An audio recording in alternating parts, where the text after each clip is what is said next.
बचता है मैं अपना खुद घर के लिए खेती बाड़ी करता हूँ और बाकी पूरे टाइम समाज के लिए देने के लिए समाज में जागरूक शिक्षा पर। जिला प्रशासन से कभी कोई आप लोग को लाभ मिलता है? अब वो ऐसा है 100 में मुश्किल से 2%। कैरेट साहब काट दिया है, ख़त्म हुआ।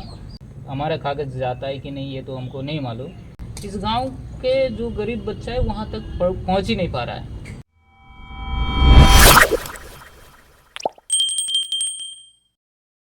मित्रों, जैसा कि अभी थोड़ी देर पहले आप हमारी छोटी बहन और हमारी टीममेट विनीता के माध्यम से इस सुंदर से गांव का भ्रमण किया।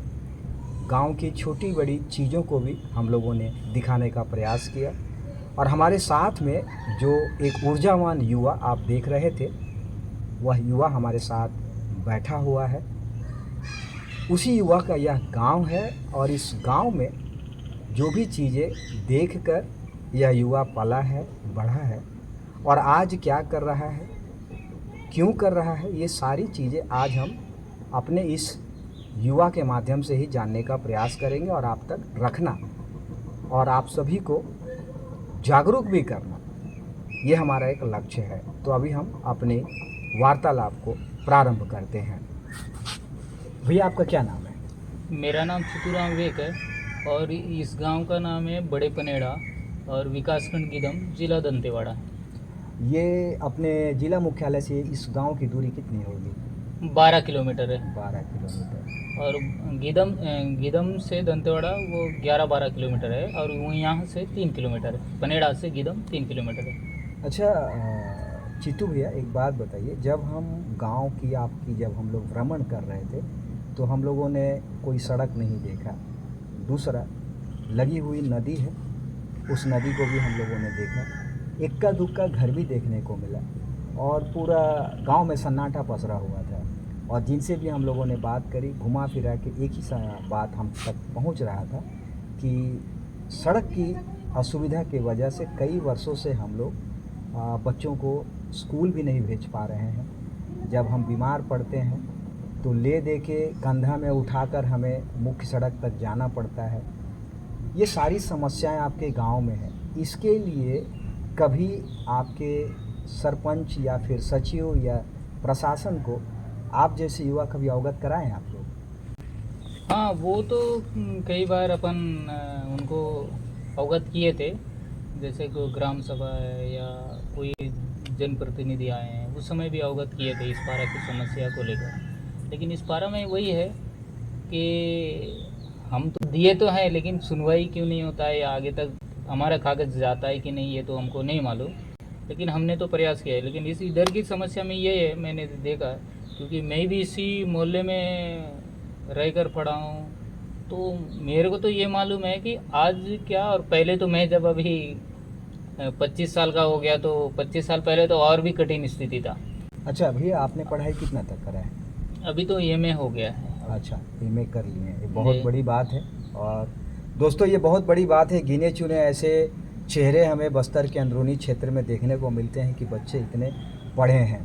भैया, आपका लक्ष्य क्या है? आपने पढ़ाई किया, अमूमन हम लोग को देखने को मिलता है कि वनांचल क्षेत्र में जो दूरगामी गांव हैं, जो सिस्टम से लगभग कटे हुए हैं, सरकारी योजनाएं बिल्कुल नहीं के बराबर पहुंची है। तो ऐसे में आपका एमए तक पढ़ना, आपके सपने को क्या सजाने का आप सोच रहे हो आने वाले वर्षों में? अभी तो ये है कि हम पढ़ लिख कर गाँव के लिए कुछ, मेरा अभी रूटीन ऐसा है कि समाज के लिए समय देना ही है।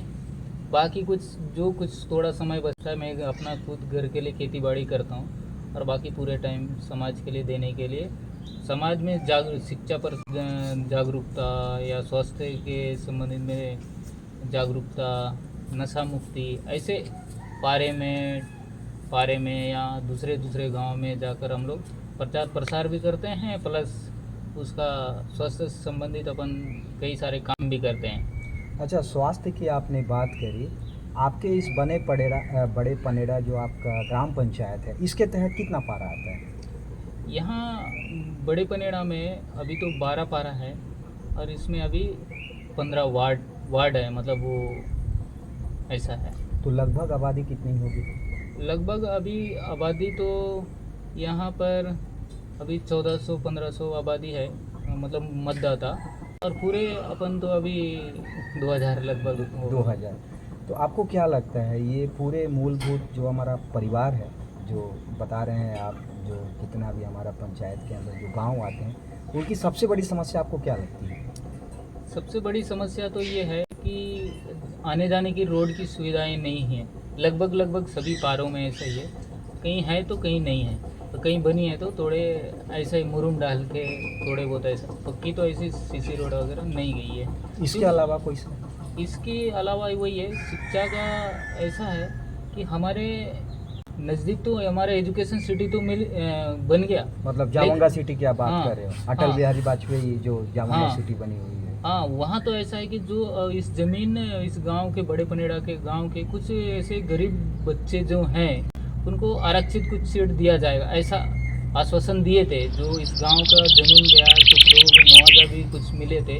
और उसके बाद बोले कि यहाँ किस गांव के कुछ बच्चे रहेंगे, जैसे पनेड़ा है, जाऊँगा है, जहाँ के भी ये दोनों जगह के गांव के कुछ बच्चे को लिया जाएगा, आस्था में हो चाहे यहाँ। लेकिन जैसा कि मैं समझ पा रहा हूँ, लेकिन वो मिल नहीं रहा है, आप ये कहना हाँ, चाह रहे हैं। मिल नहीं रहा है अभी, यानी बच्चे पढ़ने चाहते हैं लेकिन वो सुविधा नहीं मिल पा रहा है। यहाँ से मेरे ख्याल से 1.5-2 किलोमीटर भी नहीं होगा, लेकिन वो नहीं मिल रहा है। नहीं मिल रहा है। तो उसकी हम अभी प्रधान सर थे पहले के, प्रधान अध्यापक थे, आज वो तक नहीं रहे।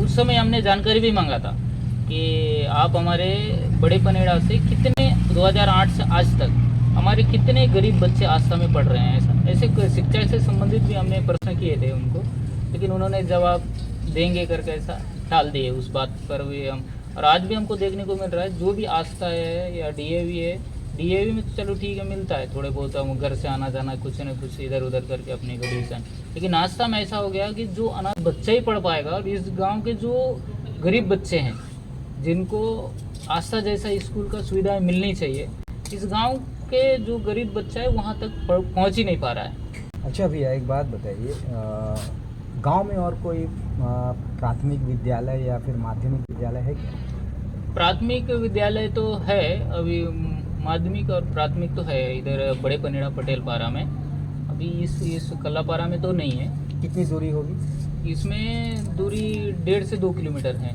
तो यहाँ के बच्चे जाते हैं वहाँ पे? यहाँ जाने आने का सुविधा तो थोड़ी दिक्कत है, फिर भी थोड़े बड़े हैं बच्चे हैं तो अपन 6वीं क्लास तक का बच्चा है तो हम भेजते हैं। तो छोटे बच्चे को तो हमको छोड़ना पड़ता है। यहाँ बीच में रोड की आने जाने की सुविधा ना होने के कारण कहीं खेत में गिर जाएंगे, या पानी में इधर नाला है तो नदी में कहीं बह जाएंगे वगैरह, वो थोड़ा अपने लिए भी पर्सनल रहता है। तो आप ये कहना चाह रहे हैं कि मतलब ये जो सड़क की जो मुख्य जो हाँ। दुविधा है, जो समस्या है, इसके वजह से भी शिक्षा के हाँ, स्तर पे प्रभाव पड़ रहा है? हाँ, शिक्षा के स्तर पर प्रभाव पड़ रहा है। अच्छा, बिजली का क्या है आपके यहाँ?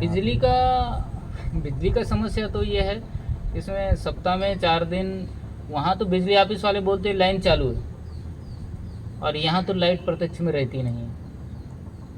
ऐसा है कि सप्ताह में ऐसा है कि वो 4 दिन लाइट गोल रहती है और 2 दिन लाइट रहती है। अच्छा, बारिश के दिनों में जैसे कि हमारे कई सारे जहरीले, जैसे सांप है, बिच्छू है, तरह तरह के कीड़े मकोड़े हैं, हमेशा सुनने को मिलता है कि सांप दंश से मृत्यु हो गया, या फिर सही समय पे उपचार नहीं मिलने की वजह से गांव के हमारे बच्चे हैं, बुजुर्ग हैं, सयान हैं, युवा हैं, ख़त्म होते हैं। इसको लेके भी कभी दिमाग में आपका कुछ आया है कि हमें इससे जुड़ के ऐसा कुछ करना चाहिए जिससे कि कम से कम बच्चे हमारे जागरूक हों, शिक्षित रहें, स्वस्थ रहें? हाँ, इसमें भी हमको मालूम है, क्योंकि मेरी चाची चली गई जो इधर नदी के आगे में है घर, उसमें वो चाची अभी 4-5 साल पहले सांप, कैरेट सांप काट दिया है, ख़त्म हुआ, सबको मालूम है। लेकिन वो वही अभी तक भी रोड और बिजली का ही दिक्कत है ही है, फिर भी किसी के ध्यान में नहीं है, क्योंकि ऐसे हमारे साथ घटना घट चुका। अच्छा, फिर भी लोगों को मालूम है, फिर भी लोग ध्यान नहीं दे रहे ऐसे। अच्छा चित्तू भैया, वर्तमान में आप क्या कर रहे हैं? अभी वर्तमान में मैं अपना बनपुल परिवार का आरोग्य का काम कर रहा हूँ मैं, और ये अभी यहाँ दंतेवाड़ा ज़िले पर कुपोषित बच्चों के लिए काम चल रहा है। तो कुपोषित बच्चे में हमने एक कितने साल से कितने साल तक ऐसा हमने तय किया है। तो हमने 3 साल से 15 साल के बच्चे, जैसे इसमें भी ये हमने चुना है, जो बच्चे आंगन सरकारी माध्यम से चिक्की वगैरह तो मिलता है, लेकिन वो तो 0 से 5 साल तक ही उनको वहाँ तक मिलेगा। जो चटवी से बाहर जो जाते हैं बच्चे, जैसे गऊ चराते हैं, उन बच्चों को पोषक आहार मिलता नहीं, वो कमजोर रहते हैं या कुपोषित रहते हैं, उन बच्चों के लिए भी हम काम करते हैं। जैसे 3 साल से 15 साल तक हमने वो गाय चराने वाला हो, चाहे वो स्कूल जाता हो, चाहे आंगनबाड़ी में उनकी सुविधा ही नहीं मिल रही हो, उनको सभी बच्चों को हमने पोषक आहार, उनका तो हमने पहले पूरा उसका ट्रीटमेंट करते हैं कि क्या है, उसको पहले सर्दी, खांसी, बुखार, सिकलिंग जांच और बाल रोग डॉक्टर का जांच, वो सब करने के बाद एच भी करते हैं। उसके बाद हम सेलेक्ट करते हैं कि इस बच्चा का हीमोग्लोबिन 8 से कम है, तो उन बच्चों को हम अपने कार्यक्रम में लेते हैं। एक बात बताइए, ये जो आप आरोग्य जो सेवा देने की आप बात कर रहे हैं, ये अंदरूनी क्षेत्र में आपको ये प्रेरणा कहाँ से मिला और आप कैसे जुड़े? ये इस क्षेत्र पर ये इसलिए मेरे को स्वास्थ्य के संबंधित में ये समझ में आया, क्योंकि हमारे जो लोग हैं, जो शिक्षा में जो ग्रोथ नहीं कर पा रहे हैं, जो वो पहले से नाक बह रहा है, सर्दी, खांसी, बुखार, वो कहाँ, जो गधा जो आज बोलते हैं गांव में, गांव के बच्चा ये शहर में जाता है तो फेल हो जाता है, अरे 10वीं के बाद जाएगा ही नहीं, 9वीं के बाद जाएगा ही नहीं, ये जो बोलते हैं, ये मैं ही खुद मेरे को समझ में आया, क्योंकि मैं भी इसी समाज से हूँ। तो वो कहीं ना कहीं ऐसा है कि वो बच्चा खूब जन्म से लेकर वो कुपोषित है, और प्लस उसका नाक बह रहा है, सर्दी, खांसी, सिर दर्द, तो उसमें बीमारी से लड़ रहा है, तो उसके साथ साथ वो पढ़ाई में कहाँ इंटरेस्ट लेगा, या उनको पढ़ने में भी तो जितना सभी अगर टीचर पढ़ाता भी है तो वो इतने परेशानी में वो बाकी बच्चों के बराबरी वो नहीं कर सकता। मतलब यहाँ तक समझ में आया। आप ये कहना चाह रहे हो कि जब तक एक इंसान स्वस्थ नहीं रहता है, वो शिक्षा का वो पूर्ण लाभ भी नहीं ले सकता चाह कर भी। नहीं, मेरा ये प्रश्न था, आप जो सेवा दे रहे हो, जिस स्वास्थ्य मतलब जो योजना चल रहा है, जैसे बनफूल परिवार का आपने नाम लिया, इस परिवार से आपका जुड़ाव कैसे हुआ, ये मैं जानना चाहता। इस परिवार से जुड़ाव इसलिए मैं जोड़ना चाहा, क्योंकि ये हमारा परिवार का समस्या है, और ये मेरे घर का समस्या है। जो भी हमारा आदिवासी जहाँ से भी हो, उनकी समस्या वो मेरा घर का समस्या, और वो मेरा भाई है। ऐसा करके मैं इस दृष्टि से सोच समझकर मैं काम करता हूँ। तो बनफूल परिवार के मुख्य कर्ता धर्ता कौन है? इसमें हमारे डॉक्टर रामचंद्र गोडबोले जी है, और ये श्रीमती सुनीता गोडबोले हैं। ये भैया जी लोग तो अपने वनवासी कल्याण आश्रम में अभी 1992 में आकर वो पूरे गांव में मेडिकल कैंप और कई सारे ऐसे बच्चे का ट्रांसफ़र ऑफ पेशेंट अपना दंतेवाड़ा या जगदलपुर या जहाँ भी है, ऐसे उन्होंने ऐसे लगातार काम कर रहे थे। तो मेरे को भी समझ में आया कि ये डॉक्टर तो हमारे समाज के लिए कर रहे हैं। डॉक्टर का तो समाज नहीं है, ये हमारे जो आदिवासी है, डॉक्टर तो आदिवासी नहीं है, लेकिन ये हमारे समाज के लिए इन्होंने इतने जागरूक कर रहे हैं, तो इनके पीछे हम करेंगे तो हमारे लोगों का फ़ायदा होगा, और हमारे लोगों को हम ज़्यादा समझाएंगे तो हमारे लोग हमारे बात पर और हमारे लोगों के साथ खड़े होंगे। मतलब आप ये कहना चाह रहे हैं कि क्षेत्र का बच्चा जब इन सब चीज़ों को खुद से समझता है और जब इससे खुद से जुड़ता है, तो सामने वाले को पता चलता है कि अपने लोग जब इस बेहतर नुमा जो इलाज है, जो सेवा भाव है, जो आप गोडबोले भैया और दीदी की बात कर रहे हैं, मेरे भी संज्ञान में है, तो आप ये कहना चाह रहे हैं कि उनके साथ जुड़कर, जैसा कि आपने बताया कि मेरा परिवार यानी पूरा बस्तर मेरा परिवार है, पूरा छत्तीसगढ़ मेरा परिवार है, और जो वनांचल दूरस्थ क्षेत्र में जो परिवार रास्ता बसता है, उनकी जो ज़मीन से जुड़ी जो समस्याएं हैं, मुख्यतः स्वास्थ्य से जुड़ी हुई है। अगर एक परिवार स्वस्थ रहता है तो कहीं ना कहीं वह जागरूक भी होता है, शिक्षा के प्रति उसकी विवेचना भी बढ़ती है, ये सारी चीज़ें हैं। तो अभी आप कितने वर्षों से यहाँ सेवा दे रहे हैं? अभी मैं 2014-15 से मैं वहाँ सेवा दे रहा हूँ, और अभी तो सारा बनफूल का मैनेजमेंट वगैरह सब मैं करता हूँ। गांव में सभी सरपंचों लोग और सभी लोग जहाँ भी हमारा मेडिकल कैंप है या कुपोषित बच्चों का है, उनके घर के लोगों से वो एक दूसरे से हमारा परिचय है, कहीं ना कहीं से वो बाज़ार में, कहीं मोहल्ले में, शादी ब्याह में वो एक दूसरे को जानते हैं, पहचानते हैं। और उनको मैं भी थोड़ा सा अच्छा से जागरूकता करके मैं अपना स्वास्थ्य के क्षेत्र पर जो भी है उनको लाभ दिलाने का प्रयास कर रहा हूँ। और भी मेरे साथ कुछ लोग, हमारे समाज के लोग हमारे साथ खड़े होकर और भी इस सेवा को और भी आगे तक ले जाना है। और जो समस्या है उस समस्या का परेशानी देख के पीछे हटना नहीं, बल्कि उसको सामना करना सीखना है। ये मेरे ध्यान में आया और ऐसा हम आगे करेंगे। चित्तू भैया, एक बड़ा वाजिब सवाल है। जैसे कि हम सभी जानते हैं कि बस्तर में खास करके जो दुर्गामी क्षेत्र है, भौगोलिक स्थिति की अगर हम बात करें तो जंगलों से, पहाड़ों, पर्वतों से, नदी नालों से परिपूर्ण है। और हमारे जो उस क्षेत्र में रहने वाले जो हमारा आदिवासी परिवार है, उन तक अपनी सेवा देने में आप लोगों को कितनी कठिनाइयाँ आती, कितनी परेशानियों का सामना करना पड़ता है? वो तो अभी हम देखें तो ऐसा है कि जहाँ रोड नहीं है, स्कूल नहीं है, पुलिया नहीं है, उस जगह भी हमने पोषाकार और ये जो भी है सामग्री हमने तो कंधे पर ढो के ले जाते हैं। और उन बच्चों को जैसे कोई स्कूल जाना चाहता है तो हम उनको भी फोटा केबिन या जहाँ भी है उनकी आधार कार्ड बना के ये वो करके जो भी डॉक्यूमेंट्स उनके पास जो ज़रूरत के चीज़ें नहीं है और जहाँ मांग रहे हैं उनका भी हम सरपंच से बोल के करवा के अपन भर्ती वगैरह करवाते हैं। ऐसा तो दिक्कत तो है, पुलिया रोड वगैरह तो हर जगह दिक्कत है। बस्तर में तो समस्या ये बहुत बड़ा प्रॉब्लम है। और वही है, अशिक्षा के कारण लोग थोड़े से सब शिक्षित हो जाएंगे तो अपने आप को कवर करने का जहाँ तक थोड़े समझ में आ जाएगा। ऐसा अभी जैसे कि मैंने सामने में ये बोर्ड देखा, विनी ये बोर्ड तो जरा दिखाना है ना, ये जो मैं देख पा रहा हूँ मित्रों, ये देखिए, ये जय माँ दंतेश्वरी, क्योंकि माई दंतेश्वरी की ये धरा है दंतेवाड़ा।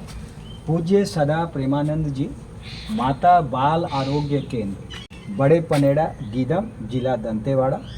और इसका शुभारंभ आप लोगों ने किया है, तो इसका मतलब यहाँ पर भी आप लोग जो सेवा दे रहे हो चित्तू भैया, यहाँ पर ये प्रारंभ हो गया है? हाँ, ये यहाँ तो अभी प्रारंभ हो गया है। अभी हमने यहाँ इस बड़े पनेड़ा के बच्चों का हमने अभी उनका जांच एचबी वगैरह शुरू किया है। कितने बच्चे हैं कम से कम? अभी यहाँ भी हम 20 बच्चे का अभी करने वाले हैं। अभी उनका प्रक्रिया जांच चालू है। मतलब ये सुनिश्चित हो गया? हाँ, सुनिश्चित हो गया। इधर आइए, इधर आइए। तो इसमें भैया हमको एक बात और बताइएगा कि आप जैसे आपने बताया कि 2014 से आप सेवा दे रहे हैं, और भैया जो है, एक बार भैया से भी हम लोग साक्षात्कार करेंगे। मित्रों, बहुत जल्द हम लोग अपने जो समर्पित जो हमारे डॉक्टर भैया हैं, श्री रामचंद्र गोडबोले भैया, जो महाराष्ट्र से आते हैं, और हमारी दीदी सुनीता गोडबोले, और साथ में एक और हमारी डॉक्टर दीदी है, डॉक्टर मंजूषा कुलकर्णी, हम उनका भी आप तक साक्षात्कार करने वाले हैं। क्योंकि ऐसे लोग देवतुल्य हैं जिन्होंने सारा कुछ त्याग कर वनवासी परिवारों के लिए, जिन तक कोई नहीं पहुंचता, वहां तक पहुंचकर निस्वार्थ भाव से देश हित में, राष्ट्र हित में, समाज हित में उन्होंने प्रण लेकर लगातार अपनी सेवाएं दे रहे हैं। तो वह कहाँ कैंप लगाते हैं, किन परिस्थितियों में करते हैं, ये भी मैं आपको बहुत जल्द आपको मैं दिखाने वाला हूँ, ताकि आप में से भी कई लोग अगर इस अच्छे कार्य में अगर अपनी भूमिका निभाना चाहते हैं या देना चाहते हैं, तो आपका तहे दिल से हम लोग स्वागत करेंगे। लेकिन अभी चर्चा को आगे बढ़ाते हैं। चित्तू भैया, एक बात और बताइए, आप एक नवयुवक हैं, 25 वर्ष के हैं, और आप पढ़े लिखे भी हैं, ज़मीन से जुड़े जो समस्याएं आप नंगी आंखों से देख भी रहे हैं, क्योंकि आप लोकल हैं, क्षेत्र से आते हैं। ऐसे और भी कई युवा हैं जो आज के डेट में नशा में अपने आप को पूरा का पूरा बर्बाद करे हुए हैं।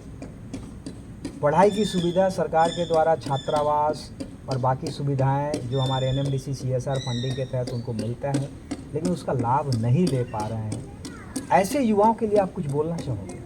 हाँ, वो तो हम कोशिश कर रहे हैं कि जो ये शराब वगैरह जो है ना, गांव में अभी हम हमारे समाज के तरफ से भी चल रहा है कि नशा कम से कम करे। और अभी नशा तो हम बंद करने का कोशिश तो कर रहे हैं। अभी सरकार की योजना में तो नशा मुक्ति हो गया है रिकॉर्ड में, लेकिन समाज में तो नशा मुक्ति अभी भी नहीं हुआ है।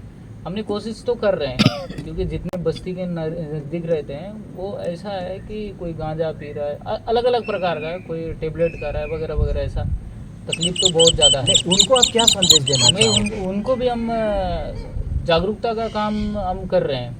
उनको भी नशा मुक्ति का हमारा एक चार्ट वेट बैनर ऐसा हमारा स्कूल में जाके हम 11वीं 12वीं में ग्राम सभा में जाकर हमने उनको प्रेरित कर रहे हैं कि नशा करने से तंबाकू बीड़ी जो भी पी रहे हैं तो कैंसर जैसे बीमारी, बाकी अन्य टीबी और ऐसे बहुत सारे जानलेवा जो बीमारियां जो हमें होने की संभावना बहुत ज़्यादा रहती है, इसको लेके आप लोग इसका प्रचार प्रसार कर रहे हैं। वो हम तो बैनर पोस्टर दिखा के उनको ऐसा होता है, ये खाने से ऐसा होता है, इतने तक हमने उनको हमने दिखा के सब कुछ कर रहे हैं। इसमें कुछ युवा कुछ युवा लोग तो ये जो गायत्री है, जो अपना सतगुरु इसमें से जुड़े हैं, और अपना आप घुमरगुंडा आश्रम की बात कर रहे हैं। घुमरगुंडा, ये सब कई जो संस्था है उनसे जो जुड़े हैं भक्ति मार्ग वाले, तो वो लोग तो कुछ समझ रहे हैं कि नहीं ये तो बिल्कुल सही है। ऐसा कुछ लोग जो ऐसे हैं उन लोग भी थोड़े बहुत तो समझ रहे हैं, जो पढ़ा लिखा है ये तो गलत है ऐसा तो समझ में आ रहा है। अच्छा, आप जो कुछ और युवा हैं, जैसे कि जो हमारे बस्तर से बाहर के युवा हैं, जिले से बाहर हैं, अन्य राज्यों के हैं, देश विदेशों में रहते हैं, वो चाहते हैं कि हम किसी न किसी तरीके से ऐसी सेवाओं में अपने आप को हम सम्मिलित करें। ऐसे हमारे जो चैनल के दर्शक हैं या फिर दुनिया में कोई भी जो लोग हमारे चैनल को देख रहे हैं, उनके लिए इस नेक कार्य के लिए कोई संदेश आप देना चाहोगे?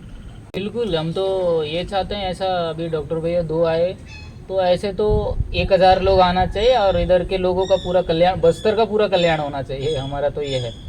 अभी भैया जी आए तो हम जुड़े हैं, नहीं तो हमारा समाज के लिए दंतेवाड़ा ज़िले में हम ऐसा देखेंगे तो एक भी काम करने वाले नहीं हैं। आरोग्य के ऊपर 1-2 ऐसा शिक्षा के ऊपर जो भी काम करते हैं उनका तो हम देख ही रहे हैं, वो बहुत सारे मात्रा में हम करेंगे, अलग अलग ग्रुप्स आएंगे और ऐसे आएंगे तो ही कुछ डेवलप होगा, नहीं तो सरकार की मदद से जितना होता है उतनी तो होता है वो। अच्छा, जिला प्रशासन से कभी कोई आप लोग को लाभ मिलता है? अब वो ऐसा है 100 में मुश्किल से 2% ऐसा कुछ थोड़े बहुत मिलता है गांव के लोगों को, लेकिन वही है, मिलने से ही मिलता है। हम जो चाहेंगे वो नहीं मिलेगा, हम जो नहीं चाहेंगे वो मिलेगा, ऐसा है। हमारी इच्छा के अनुसार नहीं रहता। अभी आप परिस्थिति देख रहे हैं, हमको रोड चाहिए तो रोड नहीं, ना पानी चाहिए तो पानी नहीं, ऐसा है दिक्कत। हमको जो चाहिए वो नहीं मिल रहा है। चित्तू भैया, जैसे कि बस्तर की एक संस्कृति रही है, जब हम बीमार पड़ते हैं या हमें ऐसा कुछ भी शारीरिक तकलीफ़ होती है तो हमारे गांव के जो बैगा है, गुनिया है, सीरा समाज है, मिड्डे है, ये लोग उपचार करते हैं।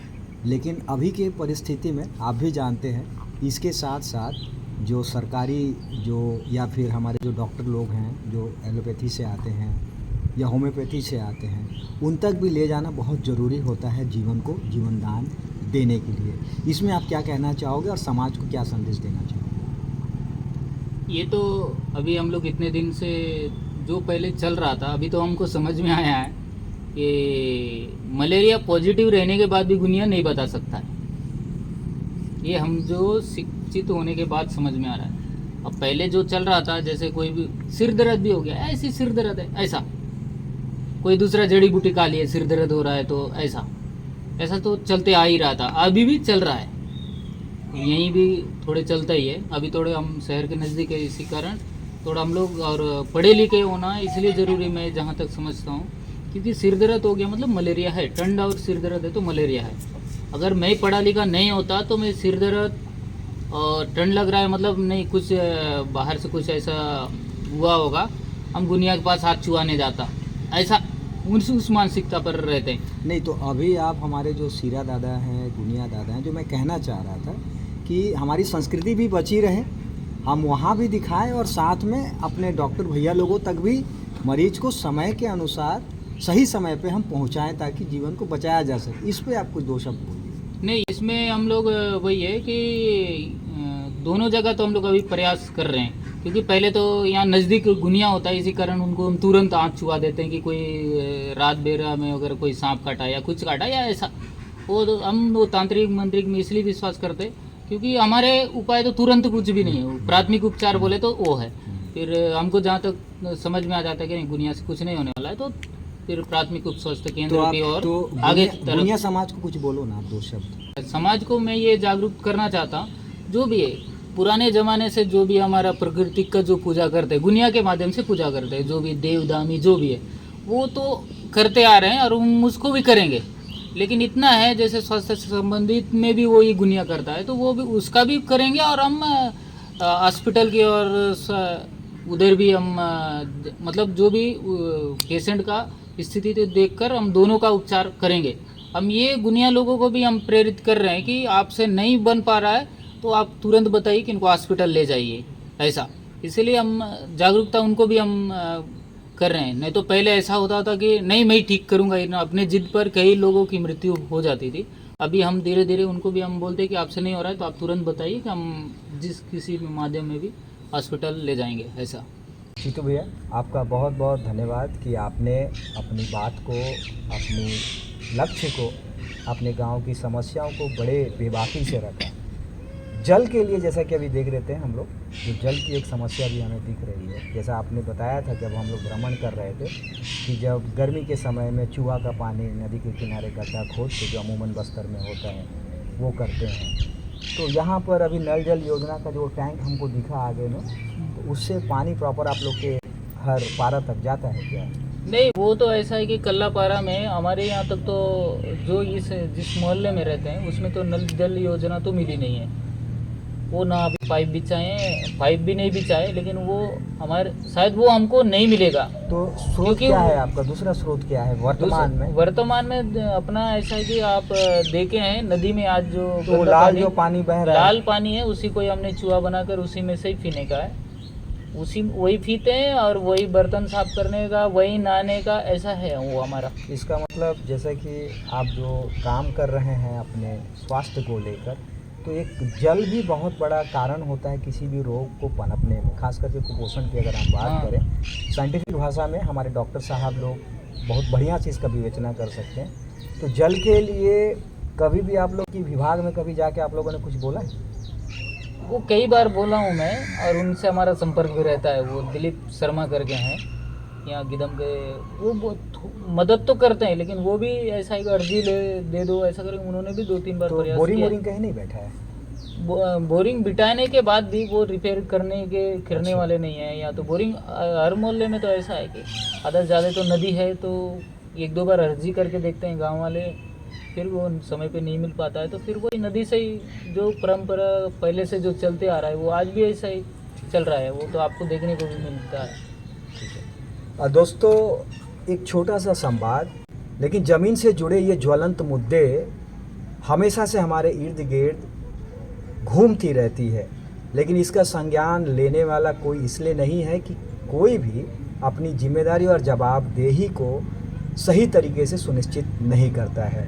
हमारी सरकार, चाहे केंद्र की सरकार हो या राज्य की सरकार हो, अपने ग्रामीण भारत के लिए नीति आयोग के माध्यम से कई सारे योजनाओं का कार्यान्वयन वो करते हैं, लेकिन ज़मीन पर वह कितना उतरता है जब आप ग्राउंड जीरो पर आते हैं और हमारे ऐसे युवाओं से जब आपका रूबरू होता है तब आपको पता चलता है। मेरा तो सरकारी जितने भी आला अधिकारी हैं उनसे यही आग्रह रहेगा कि कम से कम जिम्मेदारी सुनिश्चित करें और आपके जो रेस्पेक्टिव डिपार्टमेंट हैं उनको दिशा निर्देश करके ऐसे गांवों की तरफ उन्हें जाकर ज़मीन की वो सारी इनपुट्स को लेकर सही तरीके से इसको एग्जीक्यूट करने के लिए उन्हें कड़ा से कड़ा जो भी स्टेप लेना पड़े अवश्य लें। और मित्रों, हमारे चैनल का एक ही लक्ष्य रहता है जागरण, और जैसा कि आप देख भी रहे हैं ज़मीन से जुड़े मुद्दे हम रखने का प्रयास करते हैं। और आप ऐसे किसी गांव से अगर आप बिलोंग करते हैं, रहते हैं, तो आप हमें अपनी राय कमेंट बॉक्स पर डाल सकते हैं और हम पूरा का पूरा प्रयास करेंगे कि हमारी टीम के साथ हम वहां पहुंचे, ज़मीन से जुड़े मुद्दे को रखें और शासन प्रशासन तक, जो मैं हमेशा अपने शब्दों में उपयोग करता हूं, जो कुंभकर्ण की एक बहुत बड़ी नींद वो जो ले रहे हैं उन्हें ठोक पीट कर जगाया जाए, उन्हें उनके कार्यभार से जवाबदेही हेतु उन्हें बताया जाए कि आप जिस पद के लिए आपको चुना गया है आप उसकी कार्यशैली के मुताबिक सही तरीके से उसे करें, ताकि जन कल्याण की जो भावना है, जो समाज के हित में आता है, राष्ट्र हित में आता है, वह सफल हो सके। आज के लिए इतना ही। अगले फिर एक और कड़ी में हम ऐसे एक ऊर्जावान युवा या युवती या हमारे जो भी यंग ब्लड हैं उनसे हम मिलेंगे, उनसे बातें करेंगे, उनके गांव के बारे में जानेंगे और आप तक बेबाकी से रखने का प्रयास करेंगे। हमारे साथ बने रहने के लिए आपका बहुत बहुत धन्यवाद।